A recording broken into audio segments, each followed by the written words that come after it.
வணக்கம் ஃப்ரெண்ட்ஸ், வணக்கம் YouTubers. So இன்றைக்கி நம்ம வங்கி தகவல்கள் பக்கத்தில் பார்க்க போகிறது என்னென்னா பேசல் நாம்ஸ்னால் என்னன்றதை இன்றைக்கி நம்ம பார்க்கலாம். ஸோ பேசல்ன்றது சுவிட்சர்லாந்தில் இருக்கிற ஒரு சிட்டியோட நேம். ஸோ அந்த சிட்டியில் தான் பியூரோ ஆஃப் இன்டர்நேஷ்னல் செட்டில்மெண்ட் அப்படின்றது ஹெட் குவார்ட்டர்ஸ் வந்து அந்த சிட்டியில் தான் இருக்குது. ஸோ அந்த பியூரோ ஆஃப் இன்டர்நேஷ்னல் செட்டில்மெண்ட்டோட காமன் கோல் என்னென்னா ஃபினான்ஷியலி ஸ்டெபிலிட்டி ஆக்கணும். உலகத்தில் இருக்க எல்லா சென்ட்ரல் பேங்க்கையும் ஃபினான்ஷியலி ஸ்டெபிலிட்டினா ஒரு ஏற்ற இறக்கம் பிஸ்னஸில் வந்து இருக்க தான் செய்யும். ஸோ ரொம்ப இருக்காமல் ஒரு ஸ்டெபிலிட்டியாக கொண்டு போகணும், பிஸ்னஸ் வந்து திவாலாகாமல் பார்த்துக்கிறது தான் இந்த பிஎஸ்ஐயோட முதல் நோக்கம்.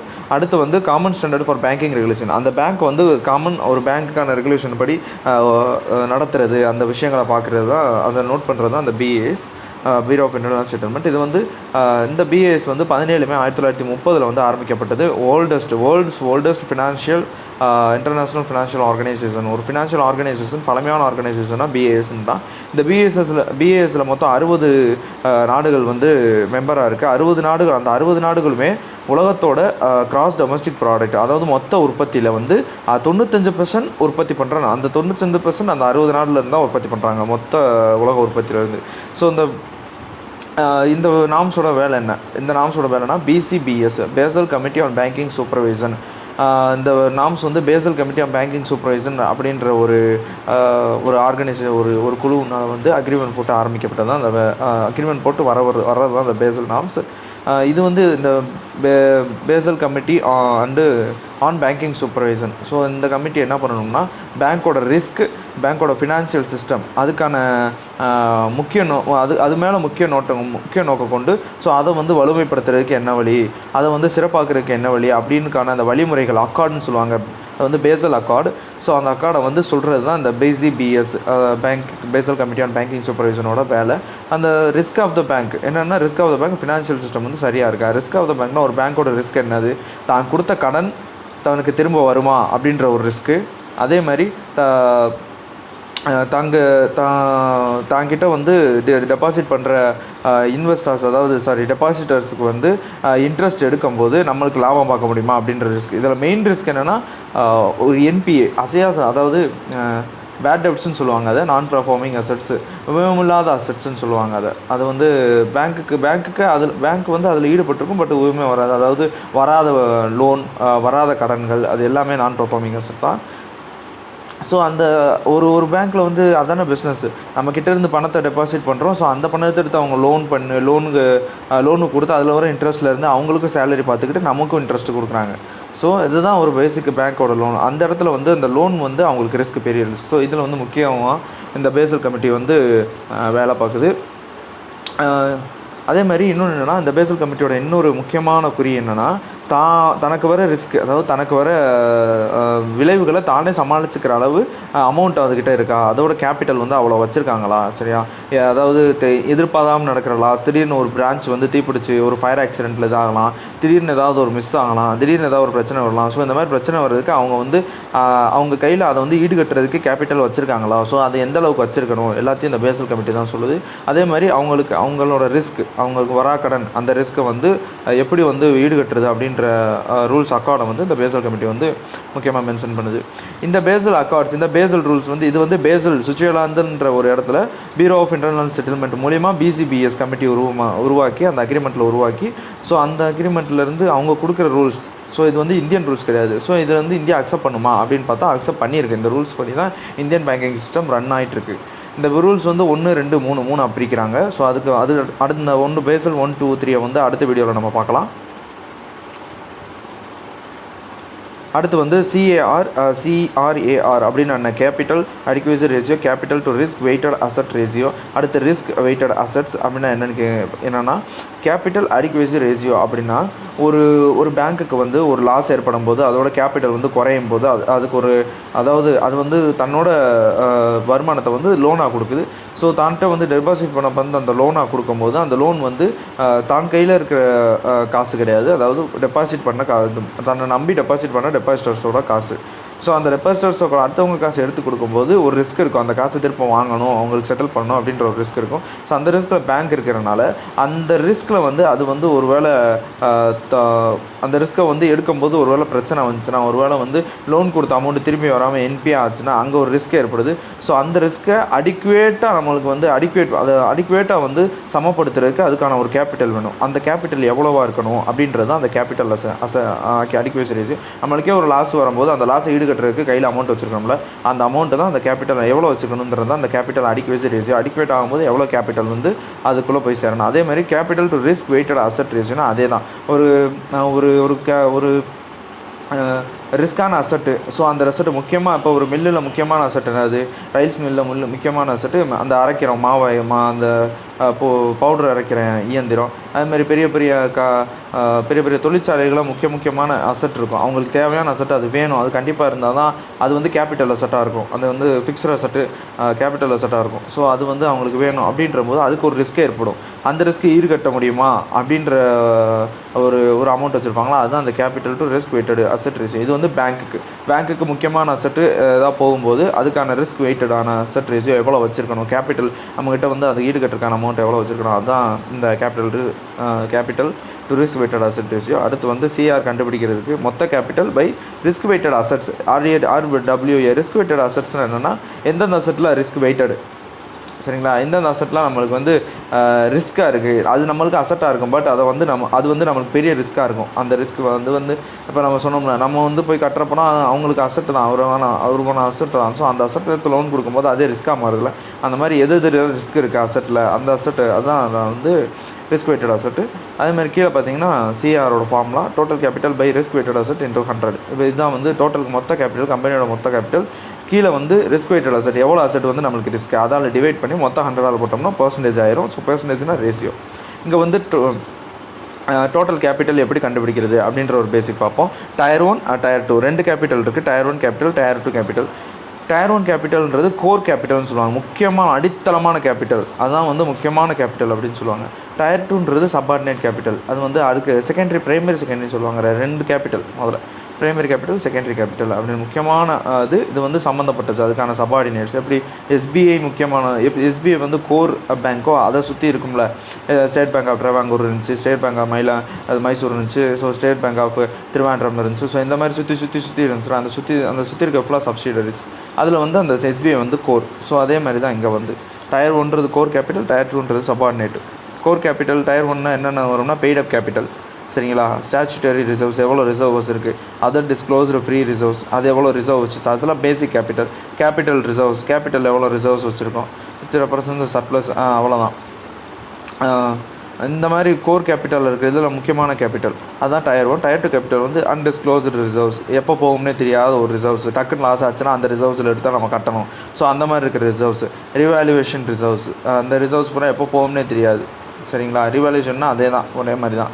ஜென்ரல் ப்ரொவிஷன், லாஸ் ரிசர்வ்ஸ், அவ்வளோதான். லாஸ் ரிசர்வ்ஸ்னு தனியாக வச்சுருந்தாங்கன்னா அந்த எப்போ லாஸ் ஏற்படுதோ அந்த இடத்துல வந்து அந்த லாஸ் ரிசர்வ்ஸ் வந்து போய் அதை ஈடுகட்டணும்.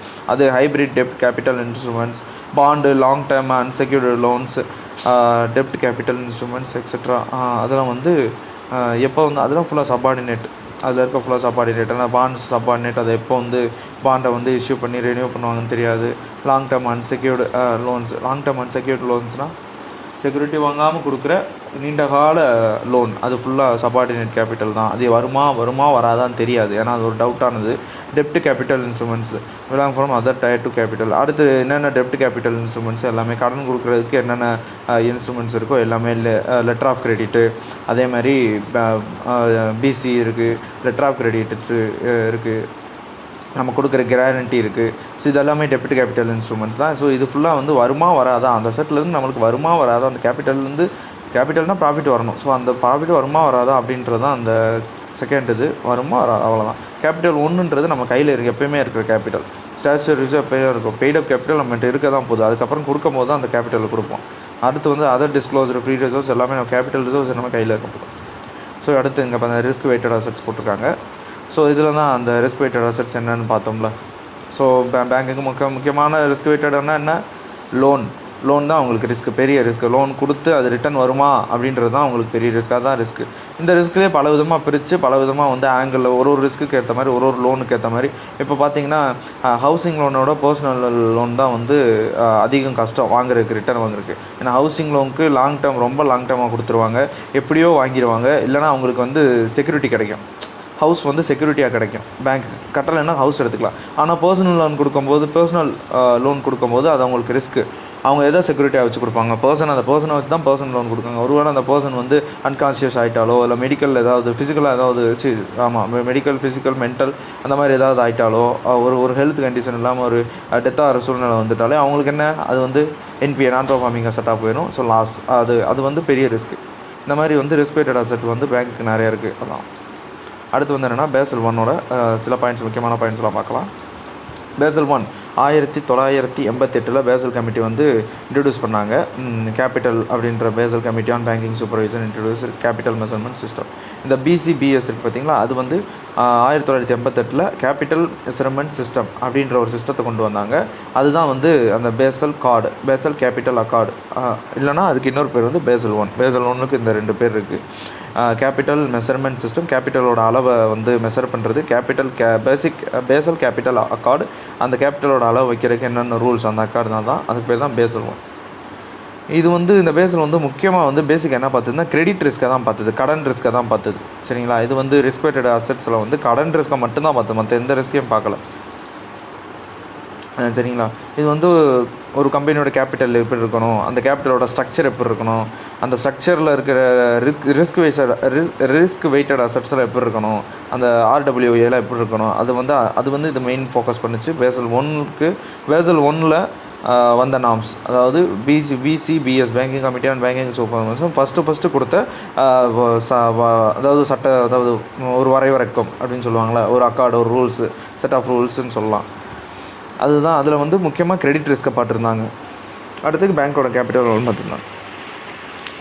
அந்த நேரத்தில் வந்து 8% ஆஃப் ரிஸ்க் வெயிட்டட் அசெட்ஸ் அது வந்து மெயின்டைன் பண்ணியே ஆகணும். ரிஸ்க் வெயிட்டட் அசெட்ஸ் எவ்வளவோ அதுக்கான 8%, மினிமமாக 8% வந்து நம்ம கையில் கேபிட்டல் இருக்குது. இப்போ வந்து நம்மளுக்கு 1 லட்ச ரூபா, இப்போ வந்து நம்மளுக்கு 10 ரூபா ரிஸ்க்கு, இன்றைக்கி வந்து 10 ரூபா ரிஸ்க்கு எனக்கு.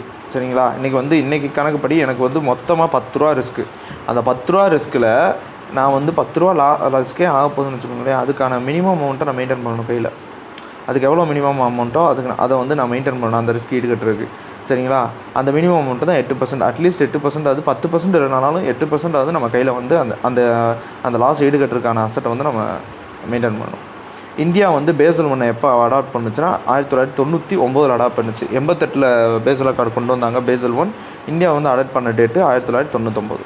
பேசல் 2 ஸோ 2004 வந்து BCBS பேசல் 2 பப்ளிஷ் பண்ணாங்க. ரிஃபைன்டு நார்ம்ஸ், அதாவது பேசல் 2 ஒன்றும் பெரிய வித்தியாசம் கிடையாது, கொஞ்சம் என்ஹான்ஸ்டு, கொஞ்சம் டெவலப்மெண்ட்டாக இருக்கும்.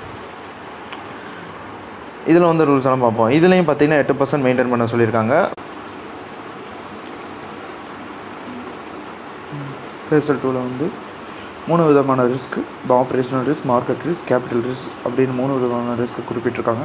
ஸோ இந்த 3 விதமான ரிஸ்க்கை வந்து மானிட்டர் பண்ணி அதை வந்து சமாளிக்கணும், இந்த 3 விதமான ரிஸ்க்கை வந்து மேனேஜ் பண்ணணும் அப்படின்ற ஒரு நோக்கத்தோடு இந்த பேசல் 2 நார்ம்ஸ் வந்து க்ரியேட் பண்ணியிருக்காங்க. ஸோ இது பேசிக்காக வந்து கிரெடிட், அதாவது கடன் சம்மந்தமாக, அந்த லோன் சம்மந்தமான ரிஸ்க்ஸ் தான் இந்த பேசல் 2 வந்து இந்த 3 விதமான ரிஸ்கில் வந்து நோட் கொடுத்துருக்கு. அதே மாதிரி இப்போ ஒரு நாட்டில் இருக்க சென்ட்ரல் பேங்க், இப்போ இந்தியான்னு எடுத்துக்கிட்டிங்கன்னா RBI தான் சென்ட்ரல் பேங்க். சுற்றி இருக்கிற மற்ற பேங்க் வந்து இப்போ private sector banks, public sector பேங்க்ஸும் தனித்தனியாக பிரிவாக இருக்கும். ஸோ அந்த மாதிரி இருக்கிற சென்ட்ரல் பேங்க்கை வந்து அந்த நாட்டில் இருக்க மற்ற பேங்க்கு வந்து தங்களோட கிரெடிட் எக்ஸ்போஷர், தங்களோட கிரெடிட்டோட நிலைமை என்ன, தங்களோட ரிஸ்க் வெயிட்டட் அசெட்ஸ் எவ்வளோ அப்படின்றது வந்து நம்ம நோட்டிஃபை பண்ணணும். டாக்குமெண்ட்ஸ் மூலியமாக வந்து அவங்களுக்கு வந்து டிஸ்க்ளோஸ் பண்ணணும். இப்போ குவார்ட்லி ஆடிட், ஹாஃப்லே ஆடிட் அப்படின்ற ஒரு ஆடிட் சமயமோ இல்லை இன்ஸ்பெக்ஷன் சமயம் வந்து அவங்களுக்கு டிஸ்க்ளோஸ் பண்ணணும். அதே மாதிரி பேசல் 2 நார்ம்ஸ் வந்து பேசல் 2 அக்கார்டு வந்து இன்னும் ஃபுல்லாக வந்து இம்ப்ளிமெண்ட் ஆகலை. இந்தியாவிலையும் சரி, மற்ற உலக நாடுகளில் சில நாடுகளில் சரி, இன்னும் ஃபுல்லாக இம்ப்ளிமெண்ட் ஆகலை. 95%, 96% வந்து இம்ப்ளிமெண்ட் ஆகிடுச்சு, இன்னும் ஃபுல்லாக இம்ப்ளிமெண்ட் ஆகலை. இதுதான் Basel two accord. 3 pillar Basel two அக்கார்டில் minimum capital requirements, supervisory review process, market discipline. Minimum capital ரெக்குயர்மெண்ட்ஸில் வந்து 3 ரிஸ்க் இருக்குதுன்னு சொன்னால் capital risk, operational risk, market risk. இந்த 3 ரிஸ்க்லேயும் வந்து எவ்வளோ மினிமம் கேபிட்டல் வந்து நம்ம ரெக்யர் பண்ணணும், நம்ம ஒரு பேங்க் வந்து வச்சுக்கணுமோ அதை வந்து அப்ரோச் பண்ணியிருக்காங்க இந்த 3 ரிஸ்க்லையும். இந்த ஃபஸ்ட்டு பில்லரில். செகண்ட் பில்லரில் வந்து சூப்பர்வைசரி ரிவ்யூ ப்ராசஸ் வந்து ஒரு பேங்க்கோட இன்டர்னல் அசஸ்மெண்ட்ஸ் வந்து சூப்பர்வைஸ் பண்ணுறது எப்படி, சூப்பர்வைஸ் பண்ணி அதை வந்து கரெக்டாக மேனேஜ் பண்ணி கரெக்டான ஒரு நிலைமை கொண்டு போகிறதுக்கு எப்படிக்கான இந்த நார்ம்ஸ் வந்து பேசல் 2ல் வந்து என்க்ளோஸ் பண்ணியிருக்காங்க. 3வது பில்லர் வந்து மார்க்கெட் டிசிப்ளின். ஒரு மார்க்கெட்டில் பேங்க் அப்படி ஒரு கமர்ஷியல் பேங்க்குன்றதப்போ அதோட பிஸ்னஸ் எப்படி இருக்கணும், அதோட பிஸ்னஸ் வந்து நல்லா போகணுன்றதுனால அதனால் டிரான்ஸ்பரன்சி ஆஃப் மார்க்கெட், அதாவது அந்த பேங்க் வந்து மார்க்கெட்டுக்கு வந்து டிரான்ஸ்பரன்சியாக இருக்கணும், எதுவும் வந்து மறைமுகமாக இருக்கக்கூடாது. ஒரு கஸ்டமர் மார்க்கெட்டில் அந்த பேங்க்கை தேடி வராங்கன்னா ஒரு நம்பிக்கையில் தான் வராங்க, நம்மளுக்கு இன்ட்ரெஸ்ட் கிடைக்கும், நம்ம பணம் வந்து நம்ம டெபாசிட் பண்ணுற பணம் வந்து நம்மளுக்கு திரும்பி வந்துடும், ஒரு நாள் நம்ம எடுத்துக்கலாம் அப்படின்ற ஒரு நம்பிக்கையில் தான் வராங்க. ஸோ அந்த நம்பிக்கை வந்து கலைக்கிற மாதிரி இருக்கக்கூடாது அந்த பேங்க் வந்து.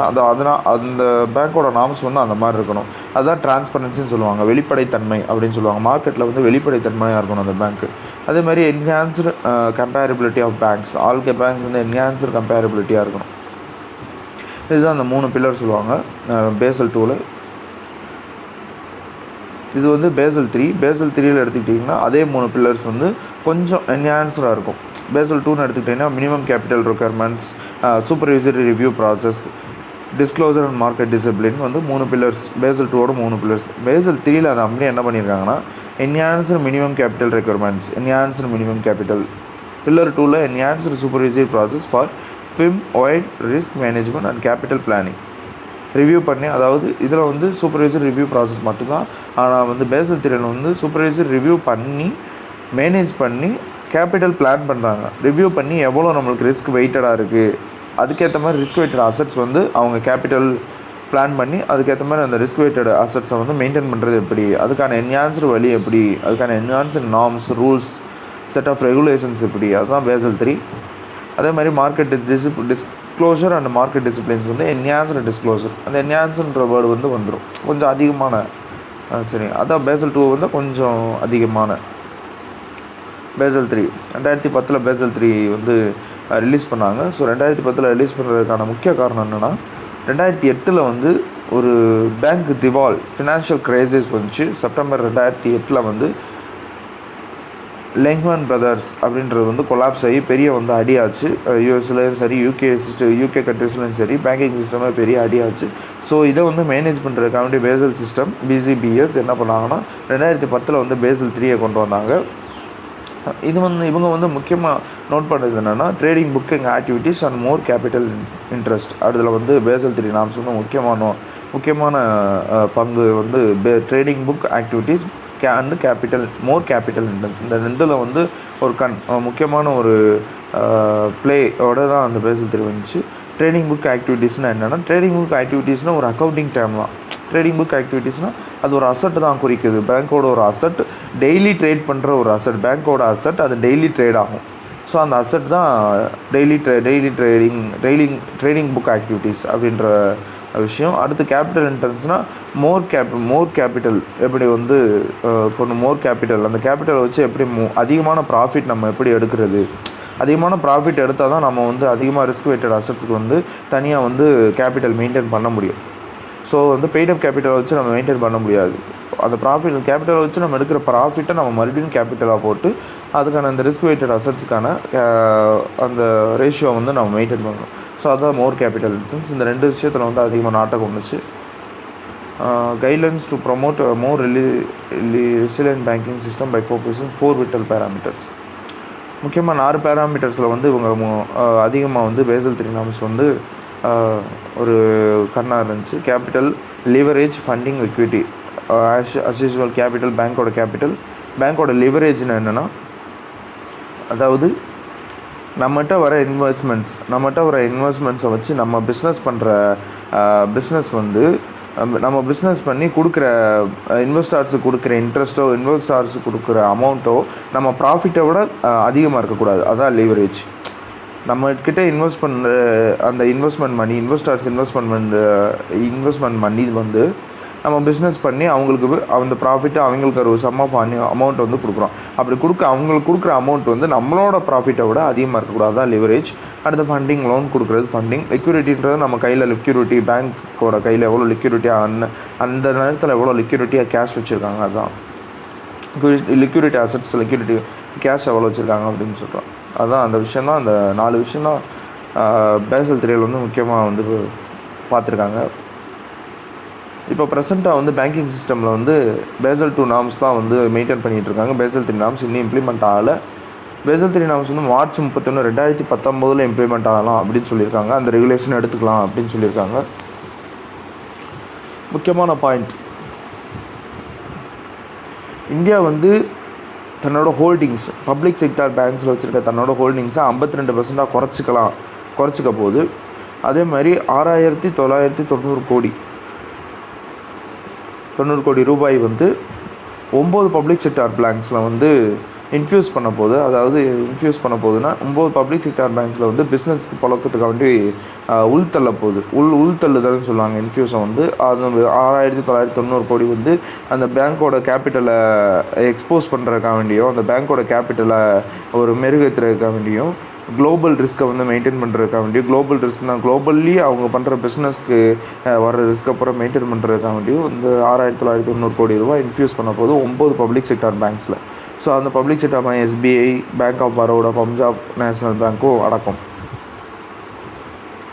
ஸோ இந்த கேபிட்டல் இன்ஃப்யூஷன் அப்படின்ற ஒரு விஷயம் இருக்குல்ல, கேபிட்டல் இன்ஃப்யூஷனுக்காக கவர்மெண்ட் எடுத்திருக்க ஃபஸ்ட்டு முயற்சி வந்து 11,200 கோடி ரூபா. இந்த கேபிட்டல் இன்ஃப்யூஷனுக்காக 11,200 கோடி ரூபா வந்து ஃபஸ்ட்டு அலாட் பண்ணியிருக்காங்க. பட்ஜெட் 2014-15 வந்து இதை வந்து குறிப்பிட்டிருக்காங்க.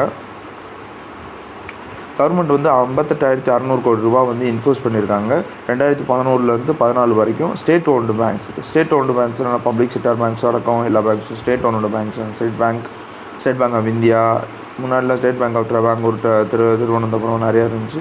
அந்த மாதிரி ஸ்டேட் ஓன்டு பேங்க், ஒரு ஸ்டேட் ஓன்டு பேங்க்ஸுக்கும் 58,600 கோடி ரூபா வந்து கவர்மெண்ட் வந்து இன்ஃப்யூஸ் பண்ணியிருக்காங்க 2011 2014 வரைக்கும்.